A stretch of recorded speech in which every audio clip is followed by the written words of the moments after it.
এখন দেখাবো হচ্ছে একদম 1 থেকে 1.5 ভরি ওজনের গোল্ডের চেন। দেখো মাছ কাটা, এই চেনটা কিন্তু একদম মাছের কাটা আছে না, ওই সেম টু সেম এরকম। আর এগুলোর কিন্তু ডিজাইন কিন্তু অহরহ আছে গোল্ডের। আর দেখো একদম পুরাই গোল্ড। যে দেখো এই আংটাটা দেখতে পারতেছো, এই আংটাটাও মনে হইতেছে না যে একদম গোল্ডের। জাস্ট দেখো কতটা সুন্দর।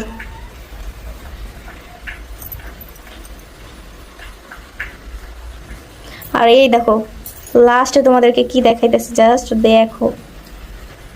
দেখো 2 ভরি ওজনের একটা লং সীতাহার, সাথে কিন্তু তোমার কানের দুলটাও পেয়ে যাবে একদম ম্যাচিং ম্যাচিং। দেখো মানে কোনো উপায় আছে যে এটা গোল্ড না? এটা কেউ দেখলে বুঝবে আসলে এটা গোল্ড না। এগুলোর প্রাইস কিন্তু খুবই সীমিত, তোমরা জলদি জলদি নিয়ে নিও। আমি ধরতেছি, তোমরা হচ্ছে স্ক্রিনশট দিয়ে তারপর হচ্ছে হোয়াটসঅ্যাপ নাম্বার দেওয়া থাকবে আমাদের স্ক্রিনে। যদি তোমার ইউটিউব থেকে দেখে থাকো তাহলে হচ্ছে আমরা হোয়াটসঅ্যাপ নাম্বার দিয়ে দেবো, তোমরা হচ্ছে হোয়াটসঅ্যাপ নাম্বারে আমাদের সাথে যোগাযোগ করবা। এই যে কানের দুল, আচ্ছা কানের দুলটা আমি একটু আলাদা দেখাই দিই। দেখো কানের দুলগুলো কতটা সুন্দর, একদম সেম প্যাটার্নের। তোমরা হচ্ছে হারটা যেরকম প্যাটার্নে দেখছো, এটার ডিজাইনটাও কিন্তু একদম সেম টু সেম। হ্যাঁ, তোমরা হচ্ছে মানে এই কানের দুলগুলো তোমরা যদি আসলে স্বর্ণ দিয়ে বানাতে চাও তাহলেও হচ্ছে 4 ভরি মানে 4 আনার মতো লাগবে। তো আমরা হচ্ছে তোমাদেরকে আর কি ফর্মিংয়ের মধ্যে এগুলো করে দিচ্ছি। তো এগুলোর প্রাইসও কিন্তু খুবই সীমিত, তোমরা দ্রুত অর্ডার করে দিও।